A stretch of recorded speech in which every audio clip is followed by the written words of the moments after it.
జై శ్రీరామ్. అందరికీ నమస్కారం. వెల్కమ్ టు న్యూస్ అఖండ.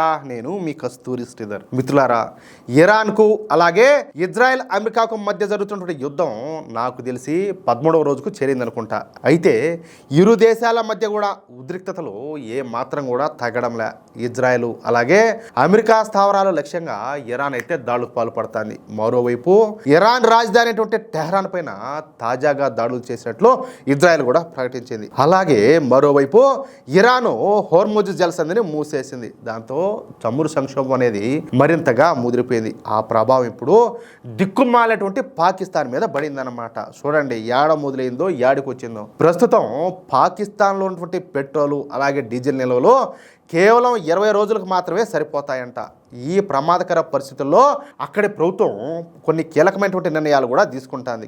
ముస్లింలకు పవిత్రమైనటువంటి రంజాన్ మాసంలో పాకిస్తాన్లో ఈ విధంగా ఇంధన ధరలు భారీగా పెరగడం సామాన్య ప్రజల నడ్డి విరుస్తుంది. ప్రభుత్వం ఈ పెట్రోలు అలాగే డీజిల్ ధరలను లీటర్ పైన ఏకంగా 55 రూపాయల మేరకు పెంచిందనమాట. దాంతో పెట్రోల్ ధర లీటర్కు 321 రూపాయకి పెరిగింది. ఇక డీజిల్ ధర కూడా అదే స్థాయిలో బగ్గుమంట. అంటే ఈ పరిణామంతో ఈ పాకిస్తాన్ వ్యాప్తంగా రవాణా ఛార్జీల నుంచి నిత్యావసరాల ధరల వరకు అన్నింటిపైన తీవ్రమైనటువంటి ప్రభావం అయితే పడుతుంది. ఇకపోతే ఈ ఇంధన ధరల పెంపు మధ్య తరగతి కుటుంబాలు అలాగే రోజువారీ కూలీలపైన పెనుభారం మోపుతుందని చెప్పేసి డాన్ పత్రిక తన నివేదికలు అయితే వెల్లడించింది. రంజాన్ మాసంలో సాధారణంగానే ఈ కుటుంబ బడ్జెట్లో ఒత్తిడికి గురవుతూ ఉంటాయి. ఎందుకంటే మనకు కూడా తెలుసు, అదేదో పెద్దవాళ్ళు ఒక సామెత చెప్తారు, పండగ అంటే ఖర్చులన్నీ కూడా ఎక్కువ అవుతూ ఉంటాయి.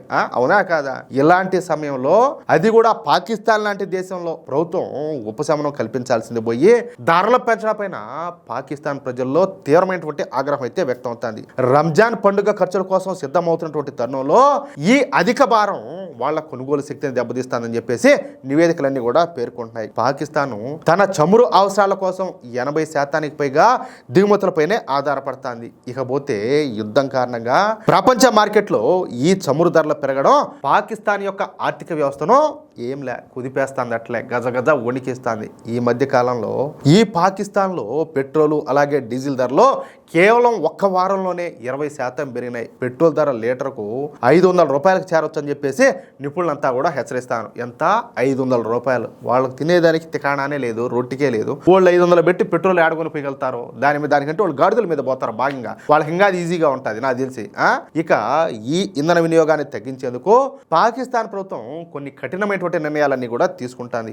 ఇంధనాన్ని ఆదా చేసేందుకు ప్రభుత్వ పాఠశాలలను 2 వారాల పాటు మూసేసి ఉన్నత విద్యా సంస్థలను ఆన్లైన్ తరగతులకైతే మార్చారన్నమాట. నాకు తెలిసి ఇది కూడా ఊరికే బిల్డప్కే తప్ప ఇదైతే పాసిబుల్ అయ్యే పని అయితే కాదు. అది కూడా ఇలా పాకిస్తాన్లో. సరే, ఇంతటితో ఆగకుండా ప్రభుత్వ కార్యాలయాల్లో 4 రోజుల పని వారాన్ని అయితే ప్రవేశపెట్టారంట. మామూలుగా ఇంత ముందుగా 5 రోజులు 6 రోజులు ఉంటుంది. అట్లా ఇప్పుడు ఓన్లీ 4 రోజులు మాత్రమే పని అన్నమాట. ఇకపోతే కార్పొరేట్ ఉద్యోగులకు వర్క్ ఫ్రమ్ హోమ్ విధానాన్ని అమలు చేస్తున్నారు. యుద్ధం కారణంగా దిగుమతి చేసుకునేటటువంటి ఎరువులు అలాగే గ్యాస్ ధరలు పెరగడం వల్ల పాకిస్తాన్లో ఆహార భద్రత పూర్తిగా ప్రమాదంలో పడిపోయింది. గల్ఫ్ దేశాలలో పనిచేస్తున్నటువంటి ఈ పాకిస్తానీల నుంచి వచ్చేటటువంటి విదేశీ నగదు తగ్గడం కూడా దేశ విదేశీ మార్కెట్ నిల్వలను పూర్తిగా దెబ్బతీస్తుంది. ఈ దిక్కుమాలేటువంటి పాకిస్తాను అటు ఇరాన్తో సుదీర్ఘమైనటువంటి 900 కిలోమీటర్ల సరిహద్దును కలిగి ఉండడమే కాకుండా ఇటు సౌదీ అరేబియాతో రక్షణ ఒప్పందాలను కూడా పెట్టుకొని ఉండదన్నమాట. అంటే మనం కూడా మాట్లాడుకున్నాం గతంలో. అంటే సౌదీ మీద దాడి చేస్తే పాకిస్తాన్ మీద దాడి చేసినట్టు, పాకిస్తాన్ మీద దాడి చేస్తే సౌదీ మీద దాడి చేసినట్టు అని చెప్పేసి వాళ్ళంతా కూడా ఒక ఒప్పందాన్ని అయితే కుదుర్చుకున్నారు కదా. దీంతో పాకిస్తాన్ పరిస్థితి ఇప్పుడు అడకత్తెరలో పోకచెక్కలా మారిపోయిందన్నమాట. అందుకే ఒక పక్కన ఇరాన్ పైన ఇజ్రాయెల్ చేస్తున్న దాడులను ఖండిస్తా, మరొక వైపున అరబ్ దేశాలపైన ఇరాన్ చేస్తున్న దాడులను కూడా పాకిస్తాన్ అయితే ఖండిస్తుంది. చూడండి, అంటే పాకిస్తాన్ ఇక్కడ సెకండ్ పాత్ర పోషిస్తుందన్నమాట. ఈ పాకిస్తాన్లో గణనీయమైనటువంటి సంఖ్యలో ఉన్నటువంటి షియా ముస్లింల జనాభా కారణంగా ఇరాన్ పైన దాడులు జరిగితే దేశంలో మతపరమైనటువంటి ఉద్రిక్తతలు తలెత్తే అవకాశం ఉండదని చెప్పేసి భద్రతా విశ్లేషకులు ఆందోళన అయితే వ్యక్తం చేస్తున్నారు. అయితే ఈ పాకిస్తాన్ ప్రస్తుతం ముందు చూస్తే నుయ్యి, వెనక చూస్తే గొయ్యి అలాంటి పరిస్థితిలో ఉండదన్నమాట. ఇప్పటికే IMF అప్పుల కోసం చూస్తున్నటువంటి పాకిస్తాన్కు ఈ యుద్ధం యుద్ధం వల్ల పెరిగినటువంటి చమురు ధరలు కోలుకోలేనటువంటి దెబ్బతీస్తాయన్నమాట.